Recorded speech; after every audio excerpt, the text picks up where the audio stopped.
This is not, I think, a myth that philosophy teachers themselves will commonly propagate.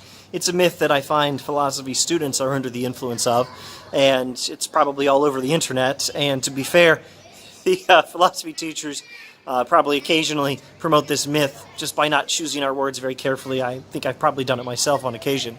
But it's not true that Kant tells us never treat human beings as a means to an end. The first thing to note is that this would be really terrible advice.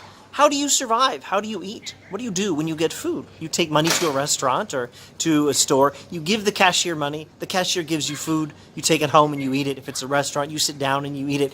This is how you live. This is how human beings live. This is how life works. This is how economics works. Unless you're going to be an unusually good farmer and you grow all your own food, not to mention you sew all your own clothes, you build your own house and everything else, you rely on other people. And other people rely on you. You use people to get what you need out of life, and other people are using you. The cashier is using you to get money, and that's okay. That's life. That's economics. We treat other people as a means to an end. And if we don't, well, we can become a self-sufficient hermit, or we can starve to death. This is stupid advice. I'm not sure there's anything inherently wrong with being a self-sufficient hermit. At any rate, don't think Kant would think that there's no one in the world who should be a self-sufficient hermit. But he's not telling you to do it. He's not telling everyone to do it. He's not telling you to choose between hermitage and starvation. That would be stupid advice.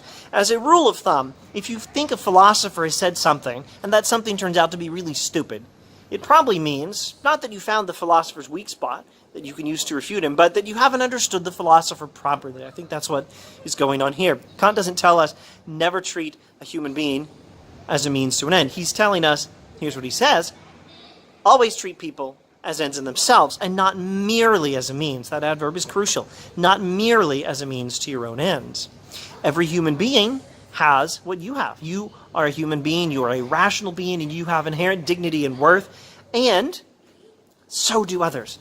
And the cashier and everyone else should be treated with respect, even if you do have to use them as a means to an end. So it's not, don't use people as a means to an end. It's always treat people as ends in themselves, and treat them with the necessary respect as rational beings who are ends in themselves, even if you are using them as a means to an end. That's what Kant is really saying.